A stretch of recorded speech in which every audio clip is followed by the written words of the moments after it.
Inimese keha puhastamise perioodide paastude arvestamine toimub ainult Jumala numbriga taarses ringkonnas. Sõna paast on lühend iidse ja väga vana üldslaavi kujundlikust väljendist, mis koosneb sõnade esimestest tähtedest, täielik oma kehade puhastamine ja täielik. See paastumise süsteem vanade vene inglite õigeusu kirikus, kus järgivad vanad usklikud inglid, võimaldab meie kehal puhastuda ja ümber korralda ühelt toiduliigilt teisele. Paastud, mida järgivad Kriik koguduse liikmed ja usklikud vanade vene inglite õigeusu kirikus. Püha paast. 9 päeva. 1 slaavinädal. Ramhatist 22 päeva kuni Ramhatini 31 päeva. Sellel ajal ei tohi õigeusu vanausulistel inglitel tarbida liha, kala, rasvaseid valke, mune, õlisid, piima ega vürtsikat toitu. Nendel päevadel peavad vanausulised hommikul ja õhtul sööma köögivilju, puuvilju, marju, teravilju ja kaunvilju ning päeval vett, mahlu, ürte ja teed. See on seotud keha ettevalmistamisega üleminekuks varakult konserveeritud toidule. Jumala vihm 18 päeva, 2 täislaavi nädalat alates 1. kuni 18.10. päevani. Sellel ajal valmistavad õigeusu vanausulised inglid end ette üleminekuks varakult konserveeritud toidult täielikult konserveeritud toidule, soolamisele, suitsutamisele ja muule.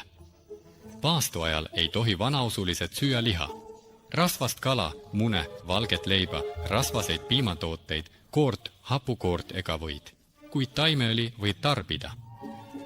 Leibadest võib süüa halli ja rukkileiba, eriti öösel küpsetatud taignast.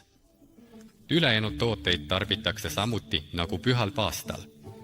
Ainevahetuse parandamiseks soovitatakse päeval süüa hapukapsast või tatarriisi.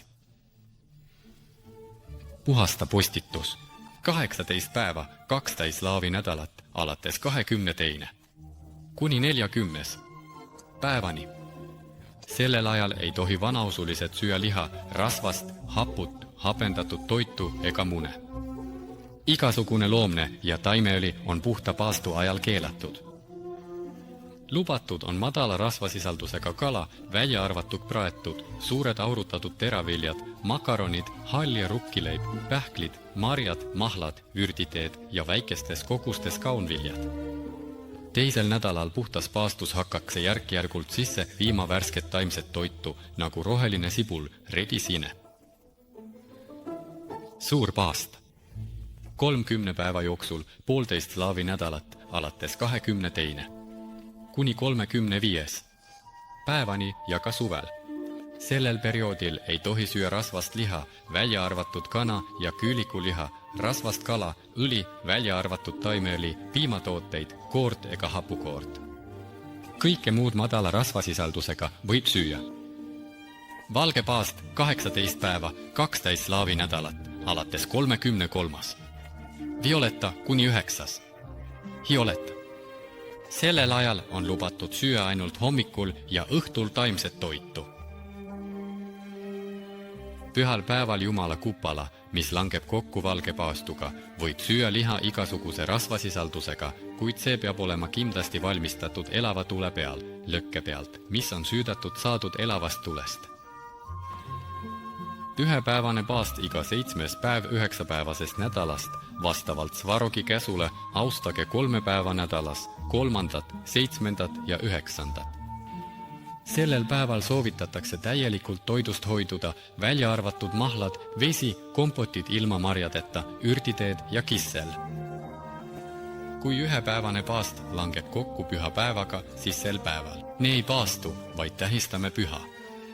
Alla 12-aastased lapsed, rasedad ja imetavad emad, üle 60-aastased vanurid, sõdurid, kes täidavad valveülesandeid, samuti haavatud ja haiged ei pea paastu, kuna neil on vaja toitu, et saada lisajõudu ja tervist.